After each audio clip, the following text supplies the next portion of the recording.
എല്ലാവർക്കും എൻ്റെ സ്നേഹം നിറഞ്ഞ നമസ്കാരം. ഇന്നത്തെ വീഡിയോ എന്ന് പറയുന്നത് 269ാമത്തെ വീഡിയോ ആണ്. ഇത് ഈ ഫ്ലവർ റെമഡീസിൽ 4ാമത്തെ വീഡിയോ ആണ്.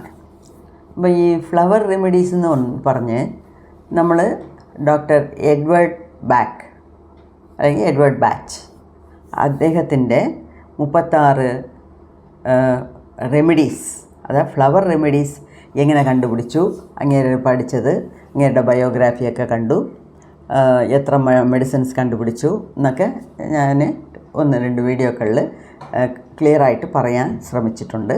നിങ്ങളൊക്കെ കേട്ട് കാണുമെന്ന് വിചാരിക്കുന്നു. അദ്ദേഹം നമുക്ക് നൽകിയ ഈ 38 മെഡിസിൻസ് എന്ന് പറയുന്നത് ഏറ്റവും വലിയ ഒരു പൊക്കിഷമാണ്, ഒരു ട്രഷറാണ്.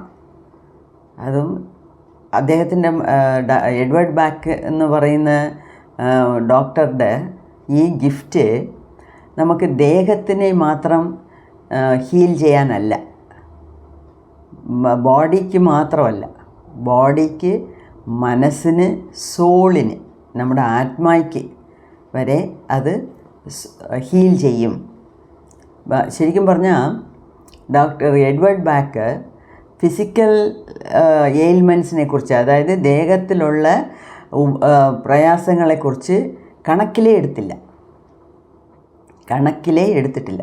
അദ്ദേഹം പറയുന്നത് അവരുടെ മനോഭാവം എങ്ങനെയാണ്, അവർ നിങ്ങളുടെ അടുത്ത് ചികിത്സയ്ക്ക് വേണ്ടി വരുമ്പം അവരുടെ മനസ്സിൽ കിടക്കുന്ന ഇമോഷൻസ് എന്തുവാന്ന് നിങ്ങൾ കണ്ടുപിടി, അതിനേറ്റ പോലെ മരുന്ന് കൊടുക്കുക. ഈ ലോകത്തിലുള്ള എല്ലാ ആൾക്കാരെയും ഈ 38 കാറ്റഗറിക്കകത്ത് ഉൾപ്പെടുത്താം എന്നാണ് അദ്ദേഹം പറയുന്നത്. സോ ഫിസിക്കൽ ബോഡിയുടെ എയിൽമെൻറ്റ്സിന് വേണ്ടി, അതായത് രോഗത്തിനെ ചികിത്സിക്കാൻ വേണ്ടി അദ്ദേഹം ഒന്നുമേ നോക്കിയിട്ടില്ല. അത്രയ്ക്ക് കോൺഫിഡൻസോടുകൂടി, അത്രയ്ക്ക് ഒരു ഉറപ്പോടു കൂടിയാണ് അദ്ദേഹം ഈ 38 ഫ്ലവർ റെമഡീസ് നമുക്ക് തന്നിരിക്കുന്നത്. 38 ഫ്ലവർ റെമഡീസ് പ്ലസ് ഒരു റോക്ക് വാട്ടർ എന്ന് പറഞ്ഞാൽ ഈ പാറയുടെ ഇടയിൽ നിന്ന് വരുന്ന വെള്ളം. ഓക്കെ, ഇതിന് മുകളിൽ ആ 38 മരുന്ന്, അതിൻ്റെ അതിൻ്റെ ഇമോഷണൽ സ്റ്റേറ്റ്, അപ്പോൾ കഴിക്കുന്നതിന് മുമ്പേ നമ്മളുടെ അടുത്ത് വരുമ്പം അവരുടെ മെൻ്റൽ സ്റ്റേറ്റ് എങ്ങനെയാണ്, ഇത് കഴിച്ച് കഴിഞ്ഞ പിന്നീട് മെൻ്റൽ സ്റ്റേറ്റ് എങ്ങനെ മാറും എന്നൊക്കെ ഒരുപാട് അദ്ദേഹം എഴുതിയിട്ടുണ്ട്. പക്ഷേ അതൊക്കെ നമുക്ക് ഇവിടെ പറയുന്നത് കൂടുതൽ ഒരു ടെക്നിക്കൽ ഭാഗത്തിലോട്ട് പോകുന്ന മാതിരിയായിരിക്കും. അപ്പം അത് എല്ലാവർക്കും പ്രയോജനപ്പെടത്തില്ല. അത് ഒരു ഡോക്ടർ എന്നുള്ള രീതിയിൽ ട്രീറ്റ്മെൻറ്റ് കൊടുക്കുമ്പം അറിയേണ്ട ഒരു അറിവാണ്, നോളേജാണ്. ഓക്കെ, അപ്പോൾ അതൊക്കെ ഞാൻ ഇവിടെ വീഡിയോയിൽ പറയുമ്പം നിങ്ങൾ കേൾക്കുമ്പം നിങ്ങൾക്ക് പേടി തോന്നും, ഭയം തോന്നും. അയ്യോ ഇതൊക്കെ നമുക്കുണ്ടല്ലോ, അപ്പം നമ്മളുടെ മെൻ്റൽ സ്റ്റേറ്റ് എങ്ങനെയാണെന്നൊക്കെ. സോ അതുകൊണ്ട് അതിൻ്റെ ഡീറ്റെയിൽസിനകത്ത് ഞാൻ കടക്കുന്നില്ല. ഓക്കെ, പിന്നെ ഇപ്പം ഇതേ ഫ്ലവർ റെമഡീസിൻ്റെ സീരീസിലെ കുറച്ചും കൂടെ ഇന്ത്യൻ പ്ലാന്റ്സിനെ കുറിച്ച് ഞാൻ 1-2 വീഡിയോകളിൽ പറയണമെന്ന് ആഗ്രഹിക്കുന്നു. അതായത് നമ്മുടെ ആയുർവേദം, സിദ്ധ, ഹോമിയോ ഇതെല്ലാമേ പ്ലാന്റ് ബേസ്ഡ് ആണ്. അതായത് ചെടികളിൽ നിന്നും മരങ്ങളിൽ നിന്നും അതിൻ്റെ വേരുകളിൽ നിന്നും ഒക്കെ എടുക്കുന്ന സാധനങ്ങൾ കൊണ്ടാണ് ഈ മെഡിസിൻസ് എല്ലാം അവർ പ്രിപ്പയർ ചെയ്യുന്നത്. ഇതിൽ വളരെ ലഘുവായിട്ടും ഞാൻ എന്നും ഉപയോഗിക്കുന്നതും ആയിട്ടുള്ള ചില ചെടികളുടെ മെഡിസിനൽ വാല്യൂസാണ് ഞാൻ 1-2 വീഡിയോകളിൽ നിങ്ങളോട് ഷെയർ ചെയ്യാൻ പോകുന്നത്. ഓക്കെ, അത് ഞാൻ ഉപയോഗിക്കുന്നുണ്ട്. അതിൻ്റെ പേരിൽ ഞാൻ നിങ്ങൾക്ക് റെക്കമെൻഡ് ചെയ്യുന്നു. വേറെ ഒരു അതൊരു കാര്യം, അതായത് ഇപ്പോൾ ടീ, നമ്മൾ ചായപ്പൊടി ഇട്ട് ടീ തിളപ്പിച്ച് കുടിക്കുന്നു. ടീ ഇടുന്നതിൽ തന്നെ പല രീതിയുണ്ട്.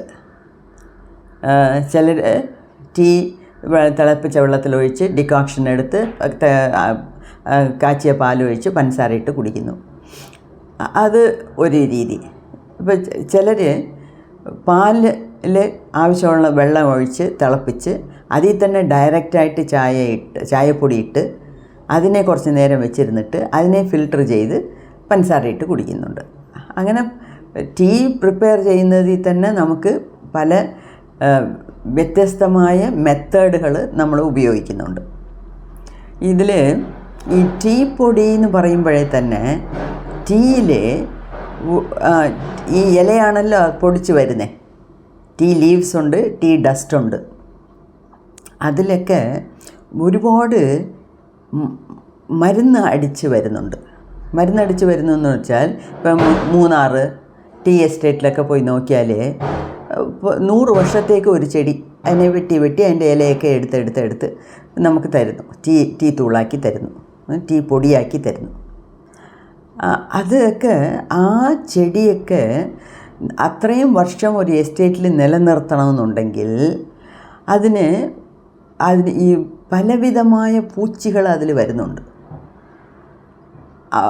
ഇലയെ തിന്നാൻ നിങ്ങൾക്കൊക്കെ അറിയാം. ഈ കമ്പിളിപ്പുഴു എന്ന് പറയും. ഈ രോമം നിറയായിട്ടുള്ള ഒരു പുഴു. ആ പുഴു കയറിയാൽ മൊത്തം ചെടിയുടെ ഇലയും തിന്നിട്ടേ അത് ഇറങ്ങത്തുള്ളൂ. അത്രയ്ക്ക് നാശനഷ്ടം ഉണ്ടാക്കുന്നതാണ് ഈ ചില പുഴുക്കൾ. അങ്ങനെ ഉള്ളപ്പം അതിൽ മരുന്നടിക്കാതെ നമുക്ക് ഇരിക്കാൻ ഒക്കത്തില്ല. മരുന്നടിച്ചില്ലെങ്കിൽ മൊത്തം എസ്റ്റേറ്റും ഒരു ദിവസത്തിൽ പോകും. അത്രയ്ക്കാണ് ഈ പുഴുക്കളുടെ തീറ്റി. അത് അവരുടെ രീതി. അപ്പം നമുക്ക് ഇല നഷ്ടപ്പെടാതിരിക്കണമെന്നുണ്ടെങ്കിൽ ചില മരുന്നുകൾ ഉപയോഗിച്ചേ പറ്റും, വേറെ വഴിയില്ല. അപ്പം നമ്മൾ ആ ഇലകളെ ഉള്ളിൽ കഴിക്കുമ്പം ആ വിഷാംശങ്ങൾ സ്വാഭാവികമായിട്ടും അകത്ത് കയറുന്നുണ്ട്. അതിനെക്കാട്ടിലും ചില ഈസി ആയിട്ടുള്ള ചായ നമുക്ക് ഇട്ട് കുടിക്കാം. അതിൽ മരുന്നടിക്കുന്നില്ല, കെമിക്കൽസ് ഇല്ല, പെസ്റ്റിസൈഡ് ഒന്നുമില്ല. അതായത് ചങ്കുപുഷ്പ ടീ. നമ്മൾ എല്ലാവരുടെ വീട്ടിലും ശകലം സ്ഥലമുണ്ടെങ്കിലും ചങ്കുപുഷ്പം നന്നായിട്ട് വളരും.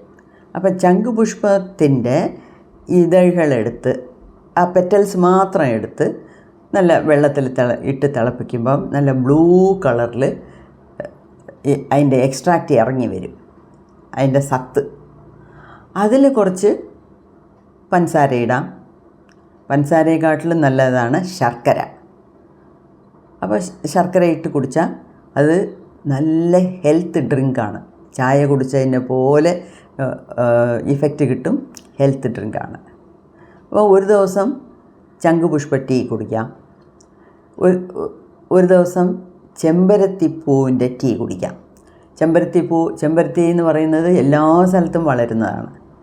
സോ രാവിലെ അല്ലെങ്കിൽ വൈകുന്നേരം 4 ചെമ്പരത്തിപ്പൂ കൊണ്ടുവന്ന് അതിൻ്റെ ചുമന്ന പെറ്റൽസ് മാത്രം എടുത്ത് പൂച്ചി ചിലന്തി അതോ അഴുക്കൊന്നുമില്ലാതെ പൊടിയൊന്നുമില്ലാതെ നല്ല വെള്ളത്തിൽ കഴുകി കുറച്ച് വെള്ളത്തിൽ തിളപ്പിച്ച് അതിൻ്റെ സത്ത് ഇറങ്ങിയ പിന്നീട് അതിൽ കുറച്ച് നാട്ടു ശർക്കര ഇട്ട് ടീ ആയിട്ട് കുടിക്കാം. അല്ലാതെ നമ്മൾ ഈ സാധാരണ ചായ, കട്ടൻ ചായയാണ് കേരളത്തിൽ ഒരുപാട് പേർക്ക് ഇഷ്ടം. ആ കട്ടൻ ചായ ഇടുമ്പം അതിൽ ഒരു നാരങ്ങ നാരങ്ങ പിഴിഞ്ഞൊഴിക്കാം. അത് ലെമൺ ടീ ആകും. അത് നല്ല ടേസ്റ്റാണ്. അപ്പോൾ ഇത് ലെമൺ ടീ ഒക്കെ എടുക്കുമ്പം ഈ ചങ്കുപുഷ്പ ടീ, ചെമ്പരത്തിപ്പൂവിൻ്റെ ടീ, ലെമൺ ടീ ഒക്കെ എടുക്കുമ്പം പാല് നമുക്ക് അറവേ അങ്ങ് ഒഴിവാക്കാം. പാല് ഇല്ലാതെ നല്ല ഒരു ചായ കുടിക്കാം. അതേപോലെ ചായ ഇടുമ്പം ഇഞ്ചി കുറച്ച് അതിൻ്റെ തോലൊക്കെ ചീകിയിട്ട് തട്ടി ഇട്ട് കുടിക്കാം. അതേപോലെ വേറൊരു മരമുണ്ട്. ചുമന്ന പൂക്കളാണ് പൂക്കുന്നത്. വലിയ മരമാണ്. അതായത് ഒരു സമ്മർ വെക്കേഷൻ അടുപ്പിച്ച് ഒരു 2 മാസത്തേക്ക് ആ പൂക്കൾ കാണും. ഫ്ലെയിം ഓഫ് ദ ഫോറസ്റ്റ് എന്നാണ് അതിൻ്റെ പേര്. ഫ്ലെയിം ഓഫ് ദ ഫോറസ്റ്റ് എന്ന് വെച്ചാൽ, ഫ്ലെയിം എന്ന് വെച്ചാൽ തീ. മൊത്തം ഫോറസ്റ്റ് കാടും തീ പിടിച്ച പോലെ ചുമന്നിരിക്കും. എന്നുവെച്ചാൽ എല്ലാ മരങ്ങളും ഒരേ സമയത്ത് പൂക്കും. എല്ലാ മരങ്ങളും അടുത്തടുത്തിരിക്കുമ്പോൾ നമ്മളിങ്ങനെ മേളിൽ നോക്കുമ്പം ഇത് കാട് തീ പിടിച്ച് കത്തുന്ന പോലെ തോന്നും. അതുകൊണ്ടാണ് അതിന് ഫ്ലെയിം ഓഫ് ദ ഫോറസ്റ്റ് എന്ന് പേര് വെച്ചിരിക്കുന്നത്. അതിൻ്റെ പൂ ഇങ്ങനെ കൊഴിഞ്ഞു കൊഴിഞ്ഞു വീഴും. അത് വീഴുന്ന ഉടനെ താഴെ നിന്ന് തന്നെ നമുക്ക് പെറുക്കിയെടുത്ത് മണ്ണെല്ലാം കഴുകിയിട്ട് ആ പെറ്റൽസ് തിളപ്പിച്ച് ചായ ഇട്ട് കുടിക്കാം. അപ്പം ഈ പെറ്റൽസ് എല്ലാം കൂടെ ഒന്നിച്ചിടരുത്. എപ്പോഴുമേ ഓരോന്ന് ഒരു പ്രാവശ്യം ഉപയോഗിക്കാവും. ഒന്നീ ശംഖുപുഷ്പം, അല്ലെങ്കിൽ ഫ്ലെയിം ഓഫ് ദ ഫോറസ്റ്റ്, അല്ലെങ്കിൽ ചെമ്പരത്തി, അങ്ങനെ എല്ലാം കൂടെ ഒന്നിച്ചിട്ട് കുടിക്കാനേ പാടില്ല. അപ്പോൾ ഇതൊക്കെ കുടിക്കുമ്പം ചായ കുടിച്ചതിൻ്റെ ഒരു ഇഫക്റ്റ് കിട്ടും. ദേഹത്തിനും വളരെ നല്ലതാണ്. ഓക്കെ, അങ്ങനെ തുളസി ചായ, ടീ കുടിക്കാം. 4 തുളസി ഇല പറിച്ചിട്ട് കുടിക്കാം, തിളപ്പിച്ച് കുടിക്കാം, അങ്ങനെയൊക്കെ. അപ്പം നമ്മളുടെ ഹെൽത്ത് കോൺഷ്യസ് ആയിട്ടിരിക്കുമ്പം നമുക്ക് ഇങ്ങനെയൊക്കെ പല ലഘുവായിട്ടുള്ള മെത്തേഡ്സ് ഫോളോ ചെയ്താലേ നമ്മളുടെ ഡേ ടു ഡേ ലൈഫിൽ, അതായത് നമ്മൾ ഇങ്ങനെ ചായ കുടിച്ച്, കാപ്പി കുടിച്ച്, അത് കുടിച്ച്, ഇത് കുടിച്ച് ഇങ്ങനെ അഡിക്ഷൻ ആവുന്നതിനെക്കാട്ടിലും ഇതൊക്കെ കുടിക്കുമ്പം ഇതിൽ പാലില്ല, പഞ്ചസാരയില്ല. ഈ പാലും പഞ്ചസാരയും ഒക്കെ തന്നെയാണ് ഈ വൈറ്റ് ഒരു 7 സാധനം അവർ പറയുന്നുണ്ട്. വെള്ള 7 സാധനങ്ങൾ നമ്മൾ ഉപയോഗിക്കാനേ പാടില്ല. അതെന്ന് വെച്ചാൽ അത് ഹെൽത്തിന് നല്ലതുമല്ല, അത് സത്ത് ഇല്ലാത്തതുമാണ്. വെറും പഞ്ചസാരയാണ് നമ്മുടെ വൈറ്റ് ഷുഗറിൽ ഇടുന്നത്. അതിൽ ഗ്ലൂക്കോസ് ഉണ്ട്, അത്രയേ ഉള്ളൂ. അല്ലാതെ അതുമാത്രമല്ല, ഈ വൈറ്റ് ഷുഗറൊക്കെ കഴിക്കുന്നത് നല്ലതേ അല്ല. ഈ നാട്ടുശർക്കര കഴിക്കാം, അത് ഡൈസാക്കറൈഡാണ്, സുക്രോസാണ്. അതേസമയത്ത് വൈറ്റ് ഷുഗർ എന്ന് പറയുമ്പോൾ അത് ഗ്ലൂക്കോസാണ്. അത് മോണോസാക്കറൈഡ്, ഗ്ലൂക്കോസ് എന്ന് പറയുന്നത്. അങ്ങനെയൊക്കെ പല കാര്യങ്ങൾ ഉണ്ട്. ഓക്കെ, അതേപോലെ ഈ ചായ വകയെല്ലാം ഇങ്ങനെ. ഓക്കെ, ഇനി എത്രയോ വിധത്തിൽ നമ്മൾ നാച്ചുറലായിട്ടുള്ള ടീ ഉണ്ടാക്കി കുടിക്കും. അത് ടീ കുടിച്ചതിൻ്റെ ഇഫക്റ്റും കിട്ടും, ദേഹത്തിനും നല്ലതാണ്. ഓക്കെ, അതൊരു കാര്യം. രണ്ടാമത്, സൂപ്പുകൾ. നമ്മളുടെ ഡെയിലി ലൈഫിൽ, റൊട്ടീനിൽ ഒന്നരാടമെങ്കിലും ഒരു സൂപ്പ് കുടിക്കുന്നത് നല്ലത്. സൂപ്പ്, പച്ചക്കറികളിട്ട്, പച്ച മലക്കറി അല്ലെങ്കിൽ പച്ച മലക്കറികൾ അരിഞ്ഞിട്ട്, സലാഡ് എന്ന് പറയുന്നു, സാലഡ്, ഫ്രഷ് വെജിറ്റബിൾസ്, ഫ്രൂട്ട്സ്, ഇതൊക്കെ വേണം നമ്മൾ കൂടുതൽ കഴിക്കാൻ. അത് മറിച്ച് നമ്മളിങ്ങനെ ഒരു പ്ലേറ്റ് നിറച്ച് ചോറ്, ഇത്രയേ ഉള്ളൂ കറി, സൈഡ് ഡിഷ്, അങ്ങനെയല്ല. ഇപ്പം നമ്മുടെ അവിയലൊക്കെ ബെസ്റ്റ് എക്സാമ്പിളാണ്. എല്ലാ നാടൻ മലക്കറികളും പച്ചക്കറികളും ഇട്ട് വയ്ക്കുന്നതാണ്. അപ്പോൾ അതുപോലെ മലക്കറികൾ, പച്ചക്കറികൾ തോരനായിട്ട്, മെഴുക്കുവരട്ടിയായിട്ട് ഒക്കെ വെച്ച് കഴിക്കുന്നത് നല്ലത്. ഇപ്പം മെഴുക്കുവരട്ടിയാണോ നല്ലത്, മെഴുക്ക് പുരട്ടിയാണോ നല്ലത്, അതോ തോരനാണോ നല്ലതെന്ന് വെച്ചാൽ തോരനാണ് നല്ലത്. എന്നുവെച്ചാൽ അതിൽ അത്രയ്ക്ക് എണ്ണയില്ല. മെഴുക്ക് പുരട്ടി എന്ന് പറയുമ്പോൾ ഒരുപാട് എണ്ണ ചേർക്കണം. അപ്പം ഈ എല്ലാ കാര്യങ്ങളും നമ്മൾ ആലോചിച്ച് ഇതൊക്കെ പ്ലാൻ ചെയ്ത് നമ്മുടെ ഡെയിലി റൊട്ടീനിൽ, നമ്മുടെ ഫുഡിൽ ചേർത്താൽ നമ്മുടെ ആരോഗ്യം ഒരുപാട് മെച്ചപ്പെടും. ഇതിൽ ഈ സൂപ്പ് ഞാൻ എപ്പോഴും ഒരാഴ്ചയിൽ 2 പ്രാവശ്യം കുറഞ്ഞത് ഞാൻ സൂപ്പ് കുടിച്ചിരിക്കുകയെന്ന് വെച്ചാൽ ഞാൻ വയ്ക്കും, എല്ലാവർക്കും കൊടുക്കും, ഞാനും കുടിക്കും, അതാണ്. അപ്പം അതിൽ ഈ ടൊമാറ്റോ ആണ്, അത് തക്കാളിയാണ് അതിൻ്റെ ബേസ്. അപ്പം അതിലും ഈ ബാംഗ്ലൂർ തക്കാളി എന്ന് പറയുമല്ലോ, അതൊരു GMO ആണ്, ജെനറ്റിക്കലി മോഡിഫൈഡ് ആണ്. അതിന് ഷെൽഫ് ലൈഫ് കൂടുതലാണ്, അത് അത്ര എളുപ്പം ചീഞ്ഞു പോകത്തില്ല. അതുകൊണ്ടാണ് നമ്മൾ അതിനെ ഇപ്പം പ്രൊമോട്ട് ചെയ്യുന്നത്. പക്ഷേ ഈ നാടൻ തക്കാളി ഉണ്ടല്ലോ, അതാണ് എപ്പോഴും നല്ലത്. നാടൻ തക്കാളിയൊക്കെ 2 ദിവസത്തിന് മേളിൽ നിൽക്കത്തില്ല. ഫ്രിഡ്ജിൽ വെച്ചാൽ പോലും അത് കേടാകാൻ തുടങ്ങും. പക്ഷേ അതിലാണ് ആവശ്യത്തിനുള്ള പുളിപ്പുള്ളത്. അപ്പം ഞാൻ വാങ്ങിച്ചാൽ എപ്പോഴും ഈ നാടൻ തക്കാളിയെ വാങ്ങിക്കത്തുള്ളൂ. നാടൻ തക്കാളി ഇവിടെ കിട്ടുന്നതിനെക്കാട്ടിലും തമിഴ്നാട്ടിൽ ഇഷ്ടംപോലെ കിട്ടുന്നുണ്ട്. ഇവിടെ ചില കടകളിൽ അവിടുന്ന് വരുത്തി വിൽക്കുന്നുണ്ട്. ഞാൻ ആ കടകളിൽ മാത്രമേ പോയി ഈ നാടൻ തക്കാളി മാത്രമേ വാങ്ങിക്കത്തുള്ളൂ. മറ്റേ ആ ബാംഗ്ലൂർ തക്കാളി എന്ന് പറയുന്നു, അത് എവിടുന്നാന്ന്, ബാംഗ്ലൂരിൽ നിന്നായിരിക്കാം, എനിക്കറിഞ്ഞൂടാ. പക്ഷേ അത് GMO ആണ്, ജനറ്റിക്കലി മോഡിഫൈഡ് ആണ്. ഓക്കെ, അത് അപ്പം ഒരു നല്ല ഒരു സൂപ്പ് ഇടുന്ന കാര്യമാണ് ഇന്നത്തെ വീഡിയോയിൽ ഞാൻ പറയാൻ പോകുന്നത്. അത് എന്തുവാന്ന് വെച്ചാൽ, എല്ലാ സൂപ്പിലും ഞാൻ ടൊമാറ്റോ ആണ് ബേസിക്കലായിട്ട് വെച്ചിരിക്കുന്നത്. അപ്പം നാടൻ തക്കാളി നല്ലപോലെ വെള്ളത്തിൽ കഴുകി ചെറിയ ചെറിയ പീസുകളാക്കി വെക്കുക. അതിന് പുറമെ കൊച്ചുള്ളി നല്ലപോലെ തൊലിച്ച് കഴുകി എടുത്ത് വയ്ക്കുക. പിന്നെ ഞാൻ പറഞ്ഞില്ലേ, ബേസ് എന്ന് പറയുന്നത് എല്ലാ സൂപ്പിനും ഇത് തന്നെയാണ്. നാടൻ തക്കാളി, കൊച്ചുള്ളി, കുറച്ച് മഞ്ഞൾപ്പൊടി നമ്മുടെ വീട്ടിൽ അതായത് മില്ലിൽ നമ്മൾ വീട്ടിൽ നിന്ന് ഉണക്കി മില്ലിൽ കൊണ്ട് കൊടുത്ത് പൊടിപ്പിക്കുന്ന മഞ്ഞൾപ്പൊടിയേ ഞാൻ ഉപയോഗിക്കത്തുള്ളൂ. സോ മഞ്ഞൾപ്പൊടി, ജീരകം, കുറച്ച് ഇഞ്ചി എന്ന് വെച്ചാൽ ഫ്രഷായിട്ടുള്ള ഇഞ്ചി, അതിൻ്റെ തോലെടുത്ത് കഴുകി ചതച്ചിടുക, കുറച്ച് ഇഞ്ചി, ഉപ്പ്, ആവശ്യത്തിനുള്ള ഉപ്പ്, ഇതെല്ലാം കോമൺ ആണ്. അപ്പം എങ്ങനെയാണ് ഇത് ചെയ്യുന്നതെന്ന് വെച്ചാൽ, ഒരു കുക്കറിൽ കുറച്ച് അടിയിൽ വെള്ളം എടുത്ത് അടുപ്പിൽ വയ്ക്കുക. വേറൊരു പാത്രത്തിൽ, അതായത് കുക്കറിനകത്ത് പോകുന്ന പോലെ വേറൊരു പാത്രം എടുത്ത് അതിനകത്ത് 3/4 പാത്രം വെള്ളം, അല്ലെങ്കിൽ ഒരു അരപ്പാത്രം വെള്ളം, അതിങ്ങനെ തിളച്ച് വരുമ്പം ഈ ബാക്കി കാര്യങ്ങളെല്ലാം റെഡിയാക്കി അതിനകത്ത് ഇടുക. സോ കുക്കറിലെ വെള്ളം തിളയ്ക്കുന്നു. അത് തിളയ്ക്കുമ്പം അതിനകത്തുള്ള പാത്രത്തിലുള്ള വെള്ളവും ചൂടായി വരുന്നു. അപ്പം ചൂടാകുമ്പോഴത്തേക്ക് ഈ അരിഞ്ഞു വച്ചിരിക്കുന്ന തക്കാളി, കൊച്ചുള്ളി, പിന്നെ ജീരകം, ഇഞ്ചി, ചതച്ച ഇഞ്ചി, മഞ്ഞൾപ്പൊടി, മുളക് പൊടിയല്ല, മഞ്ഞൾപ്പൊടി, ഉപ്പ്, ഇത്രയും എടുത്തിടുക. ഇട്ടിട്ട് ഇത് കോമൺ സൂപ്പ്.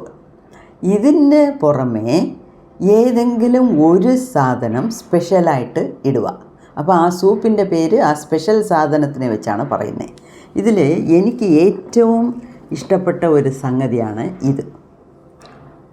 ഓക്കെ, അതായത് നിങ്ങളൊക്കെ കണ്ടു കാണും, ഒരുപാട് പേര് കാണുന്നതാണ്. എന്നുവെച്ചാൽ ഇത് ഈ തറയിൽ നട്ടു വെച്ചാൽ മരത്തിൽ ഇങ്ങനെ കയറി പടരുന്നതാണ്.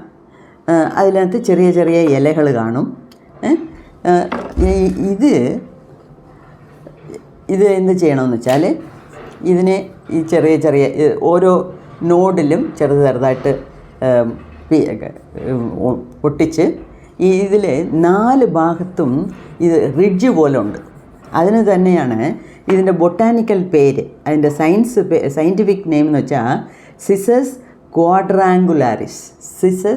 ക്വാഡ്രാങ്കുലാരിസ്. ഇതൊന്നും നമുക്ക് പഠിക്കേണ്ട കാര്യമില്ല, പെരണ്ട പഠിച്ചാൽ മതി. ഇതിൻ്റെ പേര് പെരണ്ട.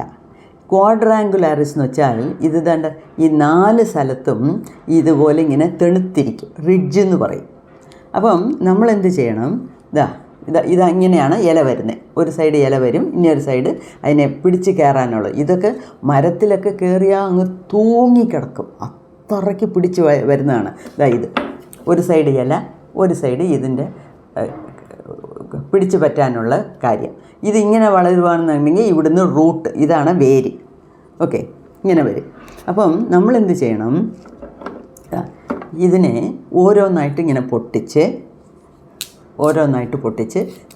പൊട്ടിക്കുമ്പോഴേ അതിൻ്റെ ഇത് കുറച്ച് ചൊറിച്ചിൽ വരും. അതുകൊണ്ട് കൈ രണ്ടിലും വെളിച്ചെണ്ണ പുരട്ടിക്കൊണ്ട് ഈ പിച്ചാത്തി വെച്ച് ഈ സൈഡെല്ലാം ചെത്തി കളയണം. ചെത്തി കളഞ്ഞിട്ട് ഇത്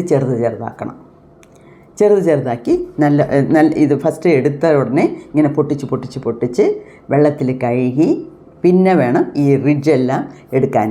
ഇങ്ങനെ ഈ ഭാഗമെല്ലാം പിച്ചാത്തി കൊണ്ട് ചെത്തിയിട്ട് പിന്നെ അതിനെ ചെറുതായിട്ട് അരിഞ്ഞ് ആ തക്കാളി വെള്ളത്തിൽ അങ്ങിടുക. ഇട്ട് അടച്ച് വയ്ക്കുക കുക്കറിൽ. നല്ല ആവി വരുമ്പോൾ വെയിറ്റ് ഇടുക. ഒന്നോ രണ്ടോ ഒരു വിസിലടിച്ചാൽ മതി. എന്നുവെച്ചാൽ അകത്ത് വേകാനൊന്നുമില്ല, വേവുള്ളത് ഒരേ ഒരു സാധനം ഇതാണ്. അപ്പോൾ ഇതും ചെറുതായിട്ട് പൊട്ടിച്ചിടുമ്പോൾ നുറുക്കിയിടുമ്പോൾ നമുക്കത് ഒരുപാട് സമയം എടുക്കത്തില്ല. അപ്പോൾ അത് ഒരു വിസിലടിക്കുമ്പോൾ അങ്ങനെ അണയ്ക്കുക, അല്ലെങ്കിൽ അടുപ്പിൽ നിന്ന് ഇറക്കി വെച്ച് ഒരു 2 മണിക്കൂർ അതിനെ ആറാൻ വെക്കണം. ആറാൻ വെച്ചിട്ട് മിക്സിയിലിട്ട് അടിക്കരുത്. മിക്സിയിലിട്ട് അടിക്കുന്നതിൽ ഒരുപാട് പ്രയാസങ്ങളുണ്ട്. അതായത് തക്കാളി എല്ലാം കൂടെ തക്കാളിയിൽ അതിൻ്റെ കുരുവുണ്ടല്ലോ, അത് നമുക്ക് നല്ലതല്ല. എന്നുവെച്ചാൽ അത് ഒരുപാട് തക്കാളി കഴിച്ചാലും കിഡ്നി സ്റ്റോണൊക്കെ വരും. എന്നുവെച്ചാൽ അതിൻ്റെ കുരുവിലാണ് അതിൻ്റെ ഡെപ്പോസിറ്റ്, കാൽഷ്യം ഓക്സലേറ്റ് ഡെപ്പോസിറ്റ് ഉള്ളത്. അതുകൊണ്ട് ഇതിൻ്റെ മെഡിസിനൽ വാല്യൂസ് ഞാൻ പറയാൻ വരുവാണ്. അപ്പം ഇതെല്ലാം ഇട്ട് ഒരു 2-3 മണിക്കൂർ ഇറക്കി വെച്ചിട്ട് ഞാൻ എന്താ ചെയ്യും, കൈകൊണ്ട് തന്നെ ഞെരടി പിഴിയും. കൈകൊണ്ട് തന്നെ നല്ലപോലെ, അതിനാണ് ആറാൻ വയ്ക്കുന്നത്. അപ്പോൾ രാവിലെ ഇത് ചെയ്താൽ ഉച്ചയാകുമ്പോഴത്തേക്ക് നല്ല ആറും. ആറിയിട്ട് കൈകൊണ്ട് നല്ല ഞെരടി പിഴിഞ്ഞ് അതിനെ ഊറ്റിയിലിട്ട് ഫിൽറ്റർ ചെയ്ത് എടുത്ത് അതിനെ വീണ്ടും ലേശം ഒന്ന് ചൂടാക്കി അതിനകത്ത് പെപ്പർ ഇടാം, വെണ്ണ ഇടാം, അതായത് ബട്ടർ ഇടാം, ക്രീം ഇടാം. ക്രീം സൂപ്പ് എന്നൊക്കെ ഹോട്ടലിൽ തരുന്നല്ലോ, കുറച്ച് ക്രീം ഇടാം. ബ്രെഡ് ക്രംസ്, ബ്രെഡ് നല്ല നെയ്യിൽ വറുത്ത് അതിൻ്റെ മൈദ ഇടാം. അങ്ങനെയൊക്കെ ഇട്ട് കുടിക്കുമ്പം കൊച്ചുങ്ങൾക്കും നല്ലതാണ്, കൊച്ചുങ്ങൾക്കും ഇഷ്ടപ്പെടും. എല്ലാവർക്കും ഒരു കപ്പ് ഒരാഴ്ചയിൽ ഒരു പ്രാവശ്യമെങ്കിലും അത് കുടിച്ചിരിക്കണം. ഇതിൻ്റെ മെഡിസിനൽ വാല്യൂ എന്തുവാന്ന് വെച്ചാൽ, ഇത് ഏറ്റവും നല്ല ഒരു ചെടിയാണ് ഇത്. അത് എന്തെന്ന് വെച്ചാൽ ഇതിനകത്ത് കാൽഷ്യം ഒരുപാടുണ്ട്. കാൽഷ്യം ഒരുപാടുണ്ട് എന്ന് പറയുമ്പം ഇത് എന്തിനാണോ ഉപയോഗിക്കുന്നത്, ഈ ബോണൊക്കെ ഫ്രാക്ചർ ആകുന്നവർക്ക് മരുന്ന് കൊടുക്കും, ഉള്ളി കഴിക്കാൻ ടാബ്ലറ്റ്. ആ ടാബ്ലറ്റിൽ മെയിനായിട്ട് ഇതാണ് ചേർക്കുന്നത്. അത്രയ്ക്ക് ബോൺ സ്ട്രെങ്ത്ത് കൊടുക്കാൻ, പൊട്ടിയ ബോൺ ജോയിൻ ആകാൻ. ലേഡീസിനൊക്കെ മെനോപോസ് ആകുമ്പം പീരിയഡ്സൊക്കെ നിൽക്കുമ്പം കാൽഷ്യത്തിൻ്റെ സത്ത് കുറയും. നമ്മൾ എത്ര സത്ത് കഴിച്ചാലും അത് അബ്സോർബ് ആവത്തില്ല. അപ്പം അതുകൊണ്ട് ബോണൊക്കെ ബ്രിട്ടിലാകും. ബ്രിട്ടിൽ എന്ന് വെച്ചാൽ ലേശം ഒന്ന് തട്ടിയാൽ തന്നെ പൊട്ടും, അതാണ് ബ്രിട്ടിൽ. അപ്പം അങ്ങനെയൊക്കെ ബ്രിട്ടിലായിരിക്കുന്നത്. അതുമാത്രമല്ല, ഈ ബോൺസിനകത്ത് ഹോൾ പോലെ, അതായത് അതിൻ്റെ ഡെൻസിറ്റി കുറയും. അപ്പോൾ ഹോൾ പോലെ വരും. അതാണ് ഓസ്റ്റിയോപോറോസിസ് എന്ന് വരുന്നത്. ഈ ഓസ്റ്റിയോപോറോസിസ് പ്രായമാകാതെ കൂടിക്കൊണ്ട് വരും. എന്താണെന്ന് വെച്ചാൽ ഈ ഫീമെയിൽ ഹോർമോൺ കുറയുമ്പം ഈ ഓസ്റ്റിയോപോറോസിസ് കൂടും. ഇപ്പോൾ ബോണിലൊക്കെ ഇങ്ങനെ തുള വീഴുവോ, അങ്ങനെയല്ല, അതിൻ്റെ ഡെൻസിറ്റി കുറയും. അതാണ് ഓസ്റ്റിയോപോറോസിസ് എന്ന് പറയുന്നത്. അത് പെണ്ണുങ്ങളെ ഒരുപാട് ബാധിക്കും. അപ്പം അവരൊക്കെ മെനോപോസ് ആയവർക്കും ശരി, വളരുന്ന കുഞ്ഞുങ്ങൾക്കും ശരി, നോർമൽ ഏജിലുള്ളവർക്കും ശരി, മിഡിൽ ഏജിലുള്ളവർക്കും ശരി, ഇത് ഒരാഴ്ചയ്ക്കൊരിക്കൽ ഒരു സൂപ്പിട്ട് കുടിച്ചാൽ ഓസ്റ്റിയോപോറോസിസ് എന്നുള്ള പ്രശ്നമേ വരത്തില്ല. ഈ വയസ്സാകുമ്പം ആളുകളൊക്കെ ബാത്റൂമിൽ തെന്നി വീഴുന്നു, നടക്കുമ്പോഴേ തെന്നി വീഴുന്നു, വീണാൽ ഉടനെ ഫ്രാക്ചറാണ്, ബോണങ്ങ് പൊട്ടുവാണ്. അത് എന്തുകൊണ്ടാണെന്ന് വെച്ചാൽ അതിൽ കാൽഷ്യം ഡെപ്പോസിറ്റ് ഇല്ലാത്തതുകൊണ്ടാണ്. അപ്പം നമ്മൾ ഒരാഴ്ചയിൽ ഒരിക്കൽ ഇത് കുടിച്ചാൽ ഏറ്റവും നല്ലതാണ്. എല്ലാവർക്കും നല്ലതാണ്, പുരുഷന്മാർക്കും സ്ത്രീകൾക്കും കൊച്ചു കുഞ്ഞുങ്ങൾ തൊട്ട് മുതിർന്നവർക്ക് വരെ ഇത് നല്ലതാണ്. ഓക്കെ, ഇതിനൊന്നും നമ്മൾ സംരക്ഷിക്കേണ്ട കാര്യമില്ല. ജസ്റ്റ് ഇങ്ങനെ കൊണ്ടുപോയി നട്ടു വെച്ചാൽ മതി. ഓരോ ഇതിന് നോഡെന്ന് പറയും. ഓരോ ജോയിൻറ്റിൽ നിന്നും വേരുകൾ വരും, ഇല വരും. അത് പറ്റിപ്പടരുന്ന കൊടിയാണ്. കൊടിയെന്ന് വെച്ചാൽ ഇങ്ങനെ വള്ളി പറ്റി വളരും.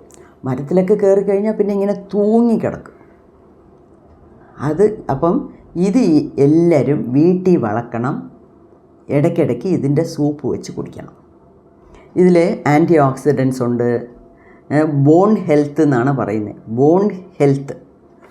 ബോൺ ഹെൽത്ത് എന്ന് പറഞ്ഞാൽ പെരണ്ടയാണ്. അതിനകത്ത് കാൽഷ്യം ഉണ്ട്. അതുമാത്രമല്ല, ഈ നമ്മളുടെ ഡൈജസ്റ്റീവ് സിസ്റ്റത്തിൻ്റെ അതായത് കഴിക്കുമ്പോൾ ഉള്ള പ്രയാസം, അത് ദഹിക്കാനുള്ള പ്രയാസം, അൾസറ്, അതിനകത്തുള്ള ഡൈജസ്റ്റീവ് ഡിസോർഡേഴ്സ്, അതായത് കഴിക്കുമ്പം ദഹിക്കുന്നില്ല, അല്ലെങ്കിൽ അത് സംബന്ധിച്ച് ഈ ആമാശയം സംബന്ധിച്ച് അൾസറ്, എല്ലാം മാറാൻ ഇത് ഏറ്റവും നല്ലതാണ്.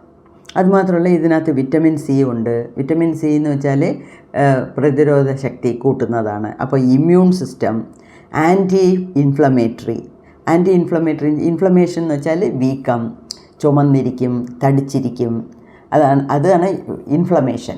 അപ്പോൾ ഇത് ആൻറ്റി ഇൻഫ്ലമേറ്ററി ആണ്. അതുകൊണ്ടൊക്കെയാണ് ഈ ബോൺ ഫ്രാക്ചർ, ലിഗമെൻറ്റ് ടയർ ഉള്ളവർക്കൊക്കെ കൊടുക്കുന്ന ഇംഗ്ലീഷ് മരുന്നിൽ പോലും ഇതാണ് മെയിനായിട്ടുള്ളത്. ഓക്കെ, അങ്ങനെ.